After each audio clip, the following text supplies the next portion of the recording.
Pernah ngerasa nggak sih, kok kayaknya kualitas motor baru sekarang nggak sebanding ya sama harganya yang makin mahal? Nah hari ini, kita bakal coba bedah pertanyaan ini. Dan kita akan lihat salah satu pemain terbesar di industri ini, Honda. Yuk kita mulai?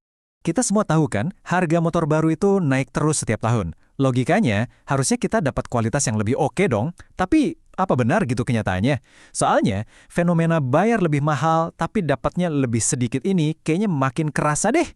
Nah, ini dia nih, paradoksnya. Dulu, motor itu rasanya lebih kokoh, lebih mantap, dengan harga yang lebih masuk akal. Sekarang, harganya lebih tinggi, malah muncul keraguan soal kualitasnya. Untuk ngebongkar fenomena ini, kita bakal jadiin Honda sebagai studi kasus utamanya. Oke, sebelum kita lanjut, kita harus paham dulu seberapa besar dominasi Honda di pasar Indonesia, biar kita bisa lihat gambaran lengkapnya. Coba kita lihat datanya. Datanya ngomong sendiri sih. Dari sekitar 6 juta motor yang laku di tahun 2025, Honda itu menguasai 82% pangsa pasar, gila kan? Coba bayangin, 8 dari 10 motor baru yang seliweran di jalan itu Honda. Sisanya yang 18% itu dikeroyok sama semua merek lain. 4,9 juta unit dalam setahun. Angka sebesar ini ngasih Honda kekuatan pasar yang luar biasa banget buat ngatur tren dan ya mungkin juga standar kualitas. Terus pertanyaannya, gimana caranya penurunan kualitas ini bisa nggak ketahuan sama jutaan orang? Jawabannya, itu ada di bagian-bagian yang nggak kelihatan, yang tersembunyi. Dimulai dari bagian paling dalam. Bukti pertama, rangkanya. Honda pindah dari rangka pipa baja yang tebal dan mahal ke rangka ESAF yang dibuat dari lembaran baja yang dipres. Emang sih, ini bikin produksi jadi lebih murah dan motornya lebih enteng, tapi penghematan ini harus dibayar mahal dengan munculnya banyak laporan rangka yang gampang karatan, bahkan patah. Berikutnya ini yang mungkin sepele tapi ngeselin. Baut. Baut baja yang kuat diganti sama klip-klip bodi dari plastik. Buat pabrik ini jelas lebih cepat dan murah pas perakitan. Tapi buat kita sebagai pemilik, ini artinya komponen jadi rapuh, gampang patah, dan seringkali kita harus ganti satu panel bodi utuh cuma gara-gara satu klipnya rusak.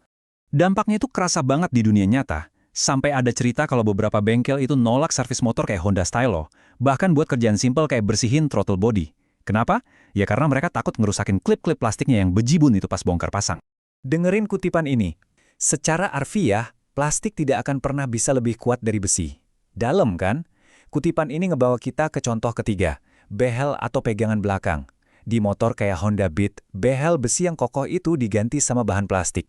Jadi polanya kelihatan jelas kan? Rangka, pengunci bodi, behel belakang, semua perubahan ini ada di bagian-bagian yang nggak langsung kelihatan sama mata, tapi krusial banget buat ketahanan jangka panjang. Karena, jujur aja deh, siapa sih di antara kita yang pas beli motor baru ngecek kualitas las-lasan rangkanya?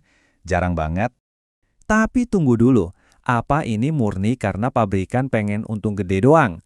Ternyata ada alasan ekonomi yang cukup pragmatis di balik semua keputusan ini. Coba kita lihat dari sisi mereka. Nah, ini dia dilema harganya. Dengan semua pemangkasan biaya tadi, Honda Beat itu bisa dijual di harga 18 jutaan. Tanpa itu semua, kalau Honda tetap mempertahankan kualitas material kayak zaman dulu, harganya bisa melambung tinggi, mungkin bisa tembus 30 juta rupiah. Jadi, ya ini semacam trade-off. Strategi ini sengaja dibuat biar harga motor tetap terjangkau buat mayoritas masyarakat Indonesia.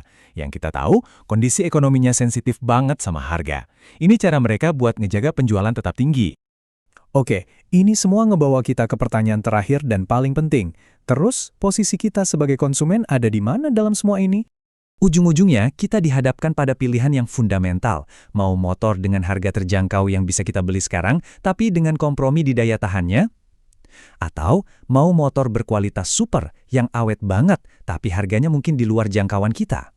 Nah, setelah kita bedah dari dua sisi, sekarang bolanya ada di tangan Anda. Apa yang paling penting buat Anda? Keterjangkauan harga untuk hari ini?